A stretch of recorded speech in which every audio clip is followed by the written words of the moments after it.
پھر اس نے ابو طاہر حارث کو مخاطب کیا، سن ابو طاہر، تیرا ہدف سلطان ملک شاہ سلجوقی کا وزیر نظام الملک طوسی ہے، ہر صورت اس کا خاتمہ کرنا ہے، اور اس کا خاتمہ اس طرح کرنا ہے کہ تاریخ کی گمنام مسافتوں میں آنے والے مورخ کا ہاتھ اور قلم دونوں ہماری تحریک تک نہ پہنچ سکیں۔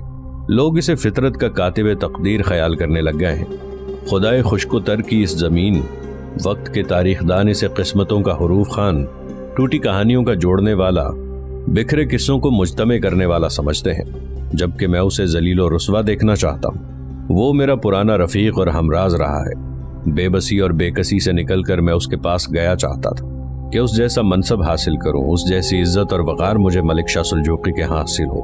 اگر اس جیسا نہ بن سکوں تو کم از کم اس کا منصب ہی چھین کر اپنے دامن اپنی جھولی میں سمیٹ لوں، لیکن میں ایسا نہ کر سکا۔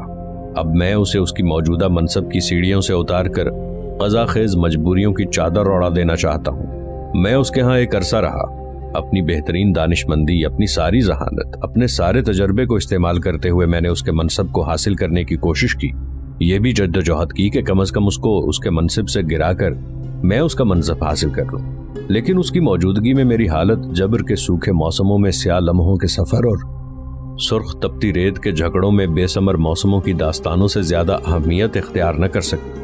یہ پہلا شخص ہے جس کی دانائی، جس کی عقل مندی، جس کی فراست کے سامنے میں حسن بن صبا ناکام رہا۔ میں اس سے اپنے ماضی کا انتقام لوں گا۔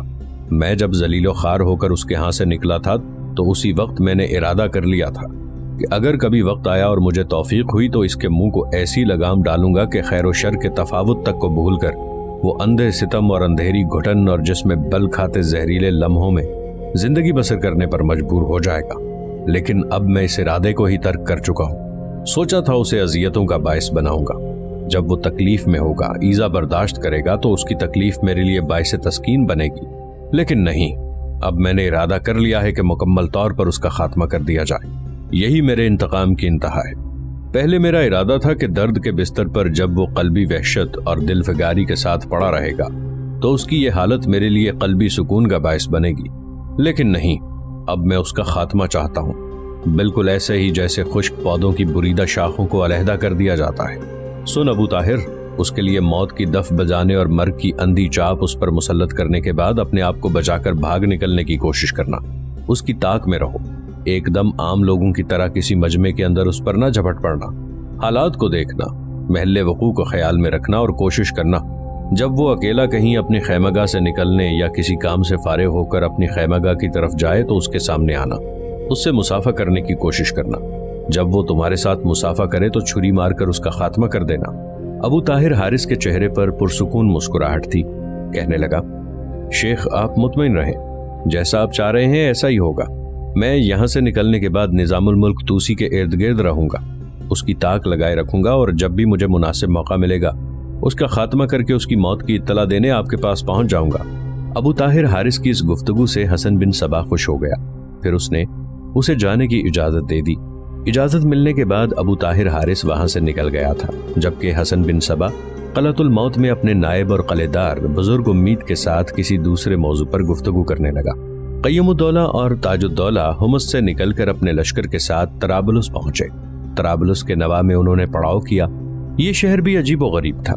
حضرت عثمان رضی اللہ عنہ جب خلیفہ ہوئے اور امیر معاویہ رضی اللہ عنہ کو انہوں نے شام کا والی مقرر کیا تو انہوں نے اپنے ایک سالار سفیان بن موجب کو لشکر دے کر طرابلس پر حملہ آور ہونے کے لیے روانہ کیا۔ اس وقت یہ شہر 3 بستیوں کا مجموعہ تھا۔ سفیان نے ان بستیوں سے ذرا فاصلے پر حصن سفیان کے نام سے ایک قلعہ تعمیر کیا۔ اس قلعے کے اندر اس نے اپنی عسکری طاقت کو مجتمع کیا اور اس طاقت اور قوت کے ذریعے اس نے ان 3 بستیوں کی ایسی ناکہ بندی کی کہ خشکی اور سمندر دونوں طرف سے ان بستیوں کے اندر رسد آنے کی راہیں مسدود کر دیں۔ چونکہ وہ تینوں بستیاں سمندر کے کنارے تھیں اور کشتیوں اور جہازوں کے ذریعے ان کا تعلق رومنوں کے شہنشاہ ہرکلس سے تھا، جب طرابلس کی ان تینوں بستیوں کی ناکہ بندی کی جا چکی تب جو نصرانی وہاں آباد تھے انہوں نے تیز رفتار قاصد رومنوں کے شہنشاہ کی طرف روانہ کیا۔ اس نے کچھ جہاز بھیجے جو رات کے وقت بندرگاہ میں داخل ہوئے اور ان تینوں بستیوں کے نصرانیوں کو نکال کر لے گئے۔ اس طرح سفیان نے بڑی آسان ترکیب سے طرابلس کی ان تینوں بستیوں پر قبضہ کر لیا۔ امیر معاویہ نے ایرانیوں کو لا کر اس شہر میں آباد کیا اور بندرگاہ کو دوبارہ استوار اور آباد کرنے کے لیے یہودیوں کو آباد کیا گیا۔ اب بھی وہ لوگ جو طرابلس کی بندرگاہ کے آس پاس آباد ہیں انہی یہودیوں کی نسل سے ہیں۔ طرابلس قیم الدولہ کے شہر حلب سے لگ بھگ 150 میل کے فاصلے پر تھا۔ شہر کی ساری نواحی آبادی باغوں، مزرعوں اور درختوں سے بھری ہوئی تھی۔ نارنگی، سنگترا، کیلا، لیمو اور کھجور خوب ہوتی تھی۔ طرابلس ایسے مقام پر آباد تھا کہ اس کے 3 اطراف میں سمندر تھا اور تموج کے وقت شہر پناہ تک سمندر کی اچھالات تھی۔ خشکی کی طرف کے پہلو کو ایک زبردست خندق بنا کے محفوظ کر دیا گیا تھا۔ یہ فصیل کے مشرق میں واقع تھی اور اس کے پار شہر کو مضبوط اور مستحکم کرنے کے لیے لوہے کا نہایت مضبوط پھاٹک بنا دیا گیا تھا۔ شہر کی فصیل تراشیدہ پتھروں کی تھی۔ بڑی مضبوطی سے اسے تعمیر کیا گیا تھا، جس کے سامنے دمدمے تھے۔ ان کے پیچھے لشکریوں کے بیٹھنے کا انتظام تھا تاکہ وہ شہر کا دفاع کر سکیں، کیونکہ اس شہر کو ہمیشہ یونانی حملہ آوروں سے خطرہ رہتا تھا۔ طرابلس شہر میں ان دنوں سرائیں بہت تھیں جو 4-4، 5-5 منزلوں کی تھیں، بعض تو 6 منزلہ اونچی بنی ہوئی تھیں۔ لوگوں کے خانگی مکانات اور بازار بھی بہت اچھے بنے ہوئے تھے، نہایت صاف رکھے جاتے۔ ان کی شان و آرائش دیکھ کر ان پر کسی محل کا دھوکہ ہوتا تھا۔ شہر کے وسط میں بڑی جامع مسجد بنی ہوئی تھی۔ سلیقے اور بڑے طریقے سے مسجد کے صحن میں سنگ مرمر کا حوض، اس کے وسط میں برنچی فوارہ اور اس کے اوپر بہت بڑا گنبد بنا دیا گیا تھا۔ بازاروں میں بھی آبدار خانہ بنایا ہوا تھا، جس کی 5 ٹونٹیوں سے جتنا چاہے پانی لے سکتے تھے اور زائد پانی بہہ کر سمندر میں چلا جاتا تھا۔ ان دنوں طرابلس میں سمرقند کی طرح بہترین کاغذ بنتا تھا۔ طرابلس شہر کے بالمقابل سمندر کے اندر 4 چھوٹے چھوٹے جزیرے تھے۔ ان میں پہلا خشکی سے قریب ترین تھا، اس کا نام نرگس تھا۔ یہ بہت چھوٹا اور لگ بھگ غیر آباد تھا۔ دوسرے جزیرے کا نام آمود تھا، اس کے بعد تیسرا جزیرہ الراہب اور چوتھا جزیرہ ازقون کے نام سے مشہور تھا، اور یہ تینوں جزیرے کسی حد تک آباد تھے۔ ابن بطوطہ اس شہر کے متعلق لکھتا ہے کہ اس شہر میں پانی کی متعدد نہریں اور بہت سے باغ ہیں، مکانات نئے بنے ہوئے ہیں۔ سمندر اب 5 میل کے فاصلے پر واقع ہے اور اس کے کنارے پر پرانی بستی کے کھنڈرات بھی نظر آتے ہیں۔ اس شہر پر کسی دور میں صلیبیوں نے قبضہ کر لیا تھا، لیکن بعد میں مصر کے سلطان رکن الدین بیبرس نے دوبارہ ان سے چھین لیا اور تاراج کر کے شہر کو اثر نو آباد کیا۔ اس شہر کے حمام بڑے عمدہ، صاف ستھرے اور جدید خیال کیے جاتے تھے۔ بہرحال قیم الدولہ اور تاج الدولہ دونوں نے اس شہر کے نواح میں اپنے متحدہ لشکر کا پڑاؤ کیا۔ پھر اپنی تیاریاں مکمل کرنے کے بعد انہوں نے بڑی سختی سے شہر کا کچھ اس طرح محاصرہ کیا کہ باہر سے کوئی بھی چیز اندر نہ جانے دیتے تھے، نہ اندر سے کوئی چیز باہر نکل سکتی تھی۔ سمندر کا راستہ بھی مکمل طور پر مسدود کر کے رکھ دیا گیا تھا۔ اس طرح گویا شہر کا ناطقہ بند کر دیا گیا تھا۔ طرابلس شہر کے باطنی حکمران کو جب خبر ہوئی کہ محاصرہ ایسا سخت ہے کہ باہر کی دنیا سے ایک طرح سے اس کا رابطہ اور تعلق ختم ہو چکا ہے، تب اس کے سامنے اس کے سوا کوئی چارہ نہ رہا کہ شہر حوالے کر دیا جائے۔ اس نے اپنے عمائدین سلطنت کے ساتھ مل کر چند شرائط مرتب کی۔ پھر مغرب کی نماز کے بعد ایک وفد تیار کیا گیا اور اس وفد کے اراکین میں شہر اور حکومت کے سرکردہ لوگ شامل تھے۔ طے یہ پایا کہ قیم الدولہ اور تاج الدولہ دونوں سے اکٹھے ملاقات نہ کی جائے، بلکہ ان میں سے کسی ایک کے ساتھ معاملہ طے کر لیا جائے، کیونکہ دونوں مل کر ہو سکتا ہے کہ ان کی شرائط ماننے سے انکار کر دیں۔ اس تجویز کے تحت رات کی گہری تاریکی میں وفد کو اس طرف بھیجا گیا جہاں تاج الدولہ اپنے لشکر کے ساتھ خیمہ زن تھا۔ یہ وفد اس وقت تاج الدولہ کے خیمے میں پہنچا جس وقت وہ خیمے میں اکیلا بیٹھا ہوا تھا۔ تاہم یہ وفد جب اس کے پاس آیا تو اس نے اپنے چند سالاروں کو بھی اپنے پاس بلا لیا۔ پھر تاج الدولہ کے استفسار پر وفد کا جو سرکردہ تھا اسے مخاطب کر کے کہنے لگا، محترم تاج الدولہ، ہم طرابلس کے حاکم کے حکم پر آپ کی خدمت میں حاضر ہوئے ہیں۔ ہم تحریری طور پر کچھ شرائط لے کر آئے ہیں، وہ شرائط آپ دیکھ لیں۔ طرابلس کے حکمران کا فیصلہ یہ ہے کہ اگر آپ ہماری یہ شرائط قبول کر لیں تو ہم شہر آپ کے حوالے کر دیں گے۔ وہ شرائط دکھاؤ جو طرابلس کے حکمران نے بھجوائی ہیں۔ اس پر ان میں سے ایک نے طے کیا ہوا کاغذ نکال کر تاج الدولہ کے سامنے رکھ دیا۔ تاج الدولہ نے شرائط پڑھی، چہرے پر ناپسندیدگی کے آثار نمودار ہوئے، آنکھوں میں برہمی اود کر آ گئی۔ کاغذ کو پہلے کی طرح اس نے طے کیا اور جس نے دیا تھا اس کو لوٹاتے ہوئے کہنے لگا، میں یہ شرائط قبول کرنے سے انکار کرتا ہوں۔ واپس جاؤ اور طرابلس کے حکمران کو میری طرف سے جا کے کہنا کہ ہم ان شرائط کو تسلیم نہیں کرتے، طرابلس شہر ہمارے حوالے کر دو۔ اگر وہ ایسا نہیں کرے گا تو ہم بزور شمشیر شہر پر قبضہ کریں گے اور جب ہم شہر کی فصیل پر حملہ ہو جائیں گے تو طرابلس کے اندر کوئی ایسی قوت نہیں جو ہمیں روک سکے، اور جب ہم اپنی طاقت اور قوت کے بلبوتے پر شہر کو فتح کریں گے تو شہر کی جو حالت ہوگی اس کا نقشہ میرے خیال میں ابھی سے تمہارے ذہن کے کرتاز پر تیر گیا ہوگا۔ شہر کے اندر جس قدر مسلح جوان ہوں گے سب کو تہہ تیگ کر دیا جائے گا، کسی بھی مدافعتی قوت کو سلامت نہیں رہنے دیا جائے گا، طرابلس کے حاکم کی بھی گردن کاٹ کے رکھ دی جائے گی۔ تاج الدولہ جب خاموش ہوا تو وفد کا سرکردہ اسے مخاطب کر کے کہنے لگا، محترم تاج الدولہ، اگر آپ کو ہماری یہ شرائط منظور نہیں ہے تو ایک بار پھر شرائط کا کاغذ تھامیں، ان میں سے جو شرائط آپ کو منظور ہیں انہیں رہنے دیں، جو منظور نہیں ان میں آپ جس قسم کی تبدیلی کرنا چاہتے ہیں کر دیں۔ اس پر تاج الدولہ سیخ پا ہو گیا، کہنے لگا، جو شرائط تم لے کر آئے ہو ان میں سے کوئی بھی مجھے شرط قابل قبول نہیں لگتی۔ بہرحال ہم کسی شرط کے بغیر طرابلس شہر کی حوالگی چاہتے ہیں، اور اگر طرابلس کے حکمران نے پس و پیش کرنے کی کوشش کی تو شہر پر ایسا زوردار حملہ کیا جائے گا جسے روکنا ناقابل برداشت ہو کے رہ جائے گا۔ اب تم لوگ وقت ضائع نہ کرو، میرا فیصلہ تم نے سن لیا ہے، ہم شہر کی حوالگی کسی شرط کے بغیر چاہتے ہیں، تم لوگ جا سکتے ہو۔ اس کے ساتھ ہی وفد کے اراکین وہاں سے اٹھے اور تاج الدولہ کے خیمے سے نکل گئے۔ عین اسی وقت قیم الدولہ اپنے لشکر میں گھومتے پھرتے ہوئے لشکریوں کے حالات کا جائزہ لے رہا تھا کہ قیم الدولہ کے ایک سالار کی سرکردگی میں طرابلس کا وفد اس کی خدمت میں حاضر ہوا۔ قیم الدولہ بڑے اچھے طریقے سے ان کے ساتھ پیش آیا، انہیں اپنے ساتھ لے کر اپنے خیمے میں داخل ہوا، نشستوں پر بیٹھنے کے لیے کہا۔ جب وہ بیٹھ گئے تب پوچھا، اب کہو تم کیا کہتے ہو؟ طرابلس کے حکمران نے کس غرض کے تحت تمہیں میری طرف روانہ کیا ہے؟ طرابلس کا حکمران اور اس کے وفد کے وہ ارکان بڑے چالاک، بڑے ہوشیار ثابت ہوئے۔ وفد کا وہی سربراہ جو تاج الدولہ کے خیمے میں اسے اپنی شرائط کی فہرست پیش کر کے شہر کی حوالگی کے لیے آمادہ ہوا تھا، یہاں اس نے دوسرا رخ اختیار کیا۔ قیم الدولہ کو مخاطب کرتے ہوئے وہ کہنے لگا، محترم قیم الدولہ، اگر ہم آپ اور تاج الدولہ کا موازنہ کریں تو ہماری نگاہوں میں آپ محترم ہیں، اس لیے کہ آپ اس سے پہلے سلطان ملک شاہ سلجوقی کے لشکریوں کے سالار اعلیٰ بھی رہے ہیں، اور پھر اب تو آپ حلب کے حکمران ہیں۔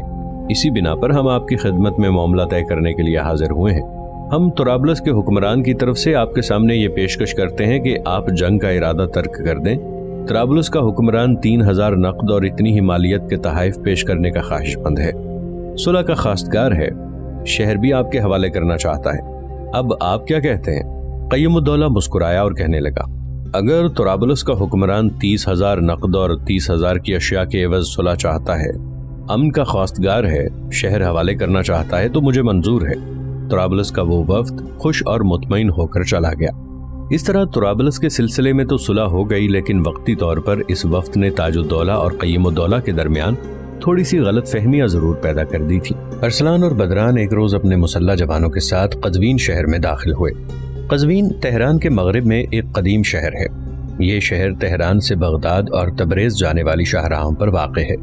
اس شہر کو ایران کے بادشاہ شاپور نے 3 صدی میں بسایا تھا۔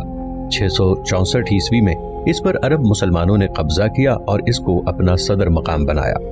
1090 عیسوی میں قزوین کے قریب قلعۃ الموت پر حسن بن صبح نے قبضہ کر لیا۔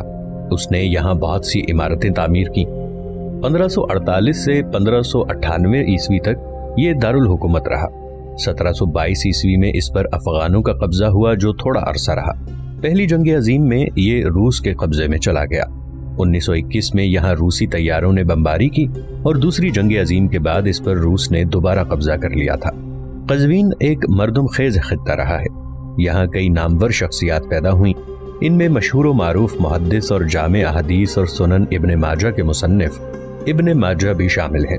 جن مخبروں نے سلطان ملک شاہ سلجوقی کو حسن بن صبا کے داعی الکبیر ابن عطاش اور زکریا بلخی کے قیام کی اطلاع دی تھی، وہ ارسلان اور بدران کو لے کر اس سرائے میں داخل ہوئے۔ ارسلان کے کہنے پر مسلح جوانوں نے سرائے کے ارد گرد ایک طرح سے محاصرہ قائم کر لیا تھا۔ سرائے میں داخل ہونے کے بعد اپنے چند مسلح جوانوں کے ساتھ ارسلان اور بدران اس جگہ آئے جہاں سرائے کا مالک بیٹھا ہوا تھا۔ انہیں دیکھتے ہی وہ اپنی جگہ پر اٹھ کھڑا ہوا۔